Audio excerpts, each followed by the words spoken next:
ஓம் சாய்ராம். ஜெய் சாய்ராம். அன்பு சாய் சொந்தங்களே, எனதருமை பாபாவின் பந்தங்களே, நீங்களும் உங்கள் அன்பு பிள்ளைகளும் வளமாக நலமாக ஆரோக்கியமாக வாழ உங்களை வாழ்த்துகிறேன். உங்களுக்காக எல்லாம் வல்ல சத்குரு சாயப்பா இடத்துல பிரார்த்தனை செய்கிறேன். இன்றைக்கு யாருக்கெல்லாம் பிறந்த நாளோ, யாருக்கெல்லாம் இன்றைக்கு திருமண நாளோ அவர்களையும் வாழ்த்துவதிலே பெருமகிழ்ச்சி அடைகிறேன். சாய் சொந்தங்களே, மலேசியாவிலிருந்து ஒரு அன்பர் என்கிட்ட கேட்டாரு, எனக்கு எதிரிகள் தொல்லை நிறைய இருக்குது. எனக்கு இந்த குடும்பத்துல ஒற்றுமை இல்லை, ஏதோ என்னுடைய மன அழுத்தம் அதிகமா இருக்குது. ஒருத்தருக்கும் அப்படிதான், ஒரு உறுப்பினருக்கும் அப்படிதான் மன அழுத்தம் அதிகமா இருக்குது. அதுல இருந்து மீண்டு வர முடியல. அதையும் தாண்டி எதிரிகளுடைய தொல்லை எனக்கு அதிகமா இருக்குது. அத சாய்பாபாவுடைய அந்த வழிபாட்டு முறையிலேயே எப்படி நான் அதுல இருந்து வெளியில வர்றது அப்படின்னு அவர் என்கிட்ட பிரார்த்தனை பண்ணிக்கிட்டாரு. அவருக்காக ஒரு சில வழிமுறைகளையும் ஒரு சில பிரார்த்தனைகளையும் ஒரு சில மந்திரங்களையும் சொல்லி அதிலிருந்து வெளியில வர்றதுக்காக அவருக்கு நான் ஒரு நல்ல வழிபாட்டை சொல்லி கொடுத்தேன். அதன் மூலமா அவர் அதை கடைபிடிச்சார். அதை நம்பிக்கையோடவும் ஒரு சிரத்தையோடையும் ஒரு கடைபிடிச்சதுனால அவருக்கு நல்லது நடந்தது. உங்களுக்கும் நடக்கும். நீங்க இதை கடைசி வரைக்கும் ஸ்கிப் பண்ணாம பாருங்க. உங்கள இதை பார்க்கிற யாருக்கும் கூட இந்த மாதிரி ஒரு அனுபவம் இருக்கலாம், அந்த மாதிரி ஒரு நிகழ்வு இருக்கலாம். என்ன வேணுன்றத கமெண்ட் பாக்ஸ்ல போடுங்க. உங்களுக்கான அந்த விடையும் நான் அடுத்தடுத்த பதிவுகளில் சொல்றேன். அன்புள்ள சகோதரிகளே, சகோதரர்களே, சாய் சொந்தங்களே, இன்னைக்கு நம்ம எல்லாருக்கும் ரொம்ப முக்கியமான இந்த விஷயத்தை பத்தி நாம தெரிஞ்சுக்க போறோம். நாம ஒரு விஷயம், எதிரிகளை எப்படி வெல்றது, சாய்பாபாவுடைய பக்தர்கள் எப்படி வெல்றது அப்படிங்கிறத பத்தி தான் நம்ம தெரிஞ்சுக்க போறோம். வாழ்க்கையில எதிரிகள் இல்லாம யாருமே இல்லை. மேக்சிமம் சாலைகள்ல இருக்கிற அந்த மிகச்சிறிய ஒரு வாழ்க்கையை வாழக்கூடிய அவங்களுக்கு கூட எதிரிகள் இருக்காங்க இல்லையா? அந்த எதிரிகளை வெல்ல சாய் பாபாவுடைய அருள் எப்படி உதவுது அப்படிங்கிறத பத்தி தான் நாம பார்க்கிறோம். எதிரியை போய் சண்டை போட்டு வெல்ல முடியாதவங்க, சாஃப்டா ஒரு சாதுவா இருக்கிறவங்களுக்கு தான் இந்த விஷயம். சண்டை போடக்கூடாது, கோபப்படக்கூடாது, சட்டப்படி சம்பிரதாயப்படி நாம நல்லபடியா வாழணும், எதிரி இல்லாம. அதுக்கு தான் இந்த சாயப்பாவுடைய ஒரு அருள் நமக்கு கிடைக்கும்.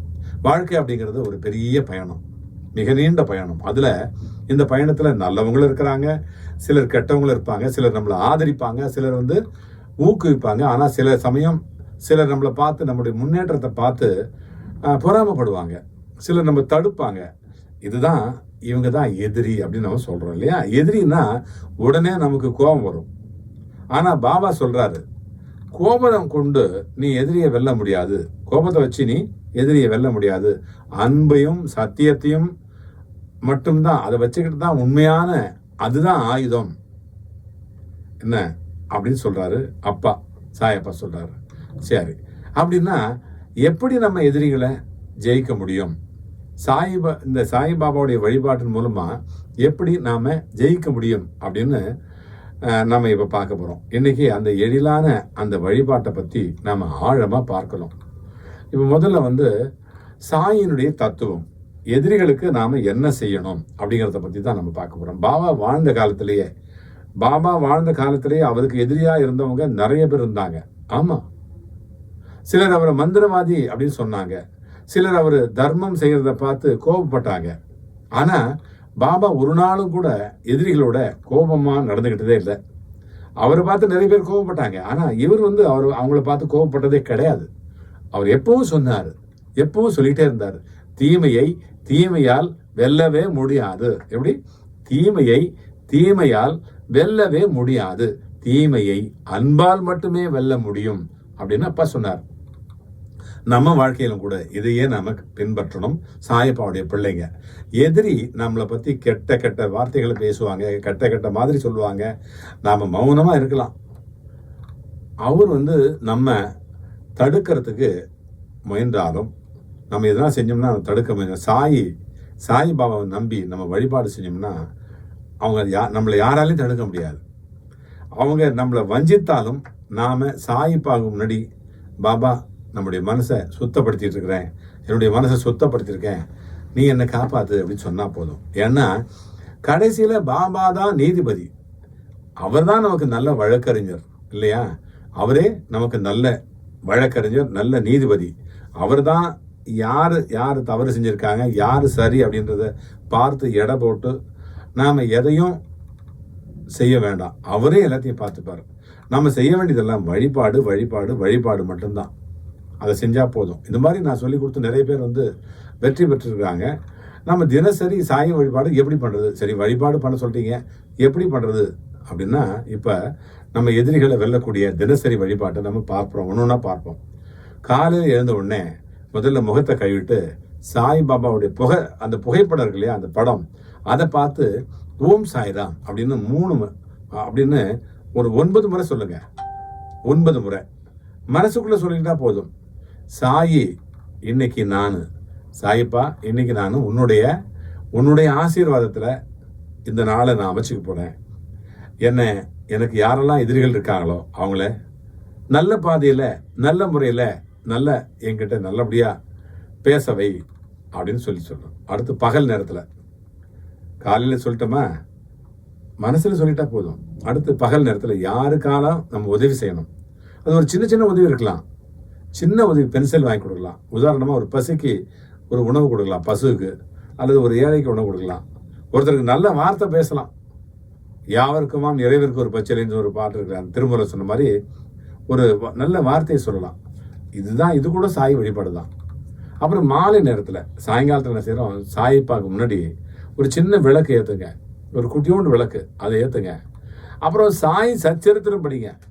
அந்த புத்தகத்திலிருந்து குறைஞ்சது ஒரு பக்கமாவது வாசிக்கணும்.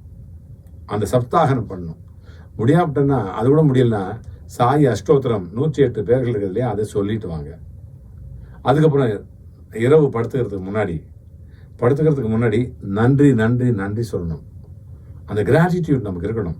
சாயி அப்பா, இன்னைக்கு காப்பாத்தினேன், நாளைக்கு எனக்கு துணையாயிரு, என்னுடைய எதிரிகளை சாந்தமாக்கி நல்ல பாதையில அவங்கள நடக்க செய். இப்படி செஞ்சோம்னா நம்ம எதிரியினுடைய ஆற்றல் படிப்படியாக குறையும். அவங்க அப்படியே அவங்களுடைய மனசு அந்த நம்ம எதிர்க்கணும் அப்படின்றது டைலூட் ஆயிட்டு நம்ம வாழ்க்கை அமைதியா மாறும், நாம அமைதியா இருக்கலாம். ஸோ இந்த சிறப்பான வழிபாட்டை செஞ்சுட்டு வரலாம். அடுத்து சிறப்பு வியாழக்கிழமை சாய் வழிபாடு. வியாழக்கிழமையில எப்படி நம்ம சாயப்பாவுக்கு வழிபாடு சொல்றது அப்படின்னா, சாயப்பாவுக்கு ரொம்ப பிடிச்ச நாள், நமக்கெல்லாம் குருவாரம் அப்படின்னாலே குருவுக்கு வந்தனம் செய்யக்கூடிய ஒரு நல்ல நாள் வியாழக்கிழமை. இந்த நாளில் வழிபாடு செய்யக்கூடியது ரொம்ப பலனை கொடுக்கும். அப்படின்னா என்ன பண்ணுறது, காலையில் குளிச்சுட்டு மஞ்சள் நிற உடை அணிந்துடலாம். மேக்சிமம் மஞ்சள் நிறம் தான் அணியணும்னு இல்லை, மஞ்சள் நிறம் இருந்ததுன்னா எடுத்து போட்டுக்கலாம். அது ரொம்ப சந்தோஷமாக இருக்கும், நமக்கே மனசுக்கு ஒரு திருப்தி இருக்கும். அதுக்காக தான் சொல்கிறேன். அப்புறம் சாயப்பாவுடைய புகைப்படம் இருக்கு இல்லையா, அதுக்கு முன்னாடி மஞ்சள் புஷ்ப மாலை அதுக்கு வைக்கணும் பாபாவுக்கு. அடுத்து ஒரு சின்ன நெய் தீபம் ஏற்றி ஓம் சாயிநாதாய நமக அப்படின்னு 108 முறை ஜெபிக்கணும். அடுத்து சாய் சச்சரித்திராவில் குறைஞ்சது ஒரு அத்தியாயம் வாசிக்கணும். இதெல்லாம் நான் வியாழக்கிழமை பற்றி சொல்லிட்டு இருக்கேன். அடுத்து பிறருக்கு பசிக்கு உணவு தரணும், ஒருத்தருக்காவது தரணும், அல்லது யாருக்காவது சின்ன சின்ன உதவி செய்யணும். நான் ஏற்கனவே சொன்ன மாதிரி இதை தொடர்ந்து 9 வியாழக்கிழமை செஞ்சோம்னா எதிரிகள் தாமாகவே விலகி ஓடி போடுவாங்க. எப்படி, அவங்களால நமக்கு தீங்கு வரவே வராது. நம்ம வாழ்க்கையில சாந்தி, செல்வம், ஆரோக்கியம் அதிகரிச்சுக்கிட்டே வரும். நமக்கு தெரியாது, அது வந்துகிட்டே இருக்கும். இதெல்லாம் அனுபவத்துல சொல்றேன். இந்த சாயினுடைய அருளால எதிரிகள் மாறிய கதைகள் நிறைய இருக்குது, எக்கச்சக்கமா இருக்குது. 1 அல்ல 2 அல்ல. பாபா வாழ்ந்த காலத்திலேயே ஒரு நிகழ்ச்சி நடந்தது பாருங்களேன். ஒருத்தர் பாபாவை வெறுத்துக்கிட்டே இருந்தார். இவர் மக்களை ஏமாத்துறாரு அப்படின்னு நினைச்சாரு. ஆனா காலப்போக்கில் அந்த நபருக்கே பெரிய சிரமம் ஒன்று வந்துருச்சு. அவர் பாபா கிட்ட பிரார்த்தனை பண்ணிக்கிட்டார். பாபா சிரிச்ச மாதிரியே அவருடைய பிரச்சனையை தீர்த்து வச்சார். அதுக்கு பிறகு அவர் பாபாவுடைய தீவிர பக்தரா மாறி போனார். இதனுடைய அர்த்தம் என்ன தெரியுமா? எதிரி அப்படின்னா அவன் நித்தியமான எதிரி அல்ல. எதிரி அப்படின்னா தொடர்ந்து பெர்மனண்டா நித்தியமா எதிரி இல்லை. பாபாவுடைய அருளால அவனும் நல்ல மனிதனாக மாறி போயிடுவான் அப்படின்னு தான் நாம புரிஞ்சுக்கணும். இன்னொரு சந்தர்ப்பத்தில் பாபா வந்து ஒரு பக்தருடைய அயலார், பக்தருடைய பக்கத்து வீடுன்னு வச்சுங்களேன், அவன் எப்போதுமே சண்டை போட்டுகிட்டே இருந்தார். அவர் பாபாட்ட வந்து பிரார்த்தனை பண்ணிட்டார், என்னுடைய பக்கத்து வீட்டுக்காரர் அமைதியாக இருக்கணும், சில வாரங்களில் அந்த பக்கத்து வீட்டுக்காரர் இடத்த மாற்றிக்கிட்டு வேற வீட்டுக்கு போகணும் அப்படின்னு வேண்டிக்கிட்டார். பக்தருடைய அந்த வாழ்க்கை அமைதியாக போயிடுச்சு. பாருங்க, பாபாவுடைய அருள் கிடைச்சதுன்னா எதிரி நம்ம விட்டு விலகவும் செய்வார், அல்லது நம்முடைய நண்பனாகவும் மாறிடுவார். இது நிச்சயமா நடக்கும். எதிரிகளை வெல்லக்கூடிய மந்திரங்களை கூட நான் சொல்றேன். இந்த சாய் வழிபாட்டுல சில மந்திரங்கள் உண்டு. அதெல்லாம் நம்பிக்கையோடு சொன்னா நம்மளை அது காப்பாற்றும். அது நம்மளை காப்பாற்றும். நம்பிக்கையோடு சொல்லணும். ஓம் சாயிநாதாய நமக. இந்த மந்திரம் ரொம்ப சிம்பிள் அண்ட் சூப்பர். எப்படி? ஓம் சாயிநாதாய நமக. இந்த மந்திரத்தை 108 முறை வாயில சொல்லுங்க, மனசுல நினைங்க. அடுத்து வந்து ஓம் சாயி சகல விரோத சாந்தி கராய நமக. எப்படி சொல்லுங்க? ஓம் சாயி சகல விரோத, சகல விதமான விரோதம், ஒன்னல்ல ரெண்டல்ல பல விதம் விரோதம் இருக்கு இல்லையா? அதனால ஓம் சாயி சகல விரோத சாந்தி கராய நமக. சகல விரோதமும் சாந்தி ஆகணும். சாந்தினா அமைதி ஆகணும். இந்த மந்திரத்தை 11 முறை சொல்லிட்டோம்னா போதும். நம்மளை எதிர்ப்பவருடைய மனசு சாந்தமாயிடும், தானாவே சாந்தமாயிடும். எப்படி சாந்தமாயிடும்? இப்போ பாருங்க, நம்ம ஒருத்தரை பற்றி நம்ம நெகட்டிவாக நினச்சி வச்சுக்கோங்க, நம்ம முகத்திலே தெரியும். நம்ம பார்வையை அவங்களுக்கு காமிச்சு கொடுக்கும். அந்த மாதிரி தான் நம்ம சாந்தமாக இருக்கணும். அடுத்து சாய்ராம் சாய்ராம் இந்த எளிய நாமத்தை அடிக்கடி சொல்லிகிட்டே வந்தோம்னா நம்முடைய மனசுக்கு அமைதி தானாக வந்துடும். எதிரிகளால் வரக்கூடிய பாதிப்புகள் எல்லாம் குறைஞ்சி போயிடும். அடுத்து வந்து எதிரிகளுடைய வாழ்க்கையில் இருக்கிறது தவிர்க்க முடியாது. வாழ்க்கையில எதிரிகள் நமக்கு வர்றதை தவிர்க்கவே முடியாது. நான் ஏற்கனவே சொன்ன மாதிரி ஸ்ட்ரீட்ல எந்த சின்ன சாதாரணமாக இருக்கிற அந்த மக்கள் கூட, அவங்களுக்கு கூட எதிரிகள் இருக்காங்க. நம்மலாம் ஒரு வாழ்க்கைன்னு வாழ்ந்துருக்கோம். நடுத்தர வர்க்கத்தில் இருக்கிறவங்களுக்கு நிறைய எதிரிகள் இருக்கிறது சகஜம். ஆனால் தவிர்க்க முடியாது. ஆனால் அவங்கள வெல்றதுக்கு நம்மால வஞ்சனை செய்ய வேண்டியதில்லை. அவங்களை கொல்லணும், அவங்களுக்கு திட்டணும் அப்படிலாம் கிடையாது. அவங்க வஞ்சனை செய்ய நம்மால அவங்களுக்கு வஞ்சனை செய்து அவங்களுக்கு கெடுதல் வரவே கூடாது. அதுதான் அப்பா சொல்றாரு. சாயினுடைய அருள் நமக்கு கிடைச்சா போதும், சாயப்பாவுடைய அருள் கிடைச்சா போதும், தானாவே அவங்க சாந்தமாயிடுவாங்க. நமக்கு எப்போதுமே நினைவில் வச்சுக்க வேண்டியது என்னன்னாக்கா, அதாவது சத்தியமா இருக்கணும், நல்லதை செய்யணும், சாயை நம்பணும், எதிரிகளுக்கு பதிலடி கொடுக்கறதுக்கு நினைக்கவே கூடாது. அவங்களுக்காக அவங்க நல்லா இருக்கணும், அவங்க சரியாகணும், அவங்க அமைதியாகணும், நம்ம பிரார்த்தனை மட்டும்தான் பண்ணணும். கண்டிப்பா நடக்கும், சத்தியமா நடக்கும். பாபா சொன்னார், என்ன நம்பு, நான் உன்னை காப்பாத்துவேன் அப்படிங்கிறார் இல்லையா? இந்த நம்பிக்கையோடு நடந்தா எதிரிகள் தாமாகவே விலகி ஓடி போயிடுவாங்க. நம்முடைய வாழ்க்கை ஒளிமயமான ஒரு நல்ல ஒரு எதிர்காலத்தோட நம்ம வாழ முடியும். சரியா? இதனால நாம் சொன்ன இந்த சின்ன விஷயம்தான், சிம்பிளா கடைபிடிக்கலாம். இதுல வந்து சில மந்திர ஜபங்கள், சின்ன ஒரு விஷயங்களை நம்ம சொல்லிட்டு இருந்தோம்னாக்கா பாருங்க, நமக்கு நம்முடைய எதிரிகள் மட்டும் இல்லை, நம்முடைய வாழ்க்கை சாந்தமாகவும் சமாதானமாகவும் அமைதியாகவும் அற்புதமாகவும் மாறிப்படும். சரியா? இதே மாதிரி உங்களுக்கு ஏதாவது தேவைப்பட்டாக்கா இந்த கமெண்ட் பாக்ஸில் போடுங்க. அடுத்தடுத்து வரக்கூடிய அந்த பதிவுகளில் உங்களுக்காக பாபா கிட்ட வேண்டிக்கிட்டு ஒரு சில மந்திரங்கள் அதை நான் தர்றேன்.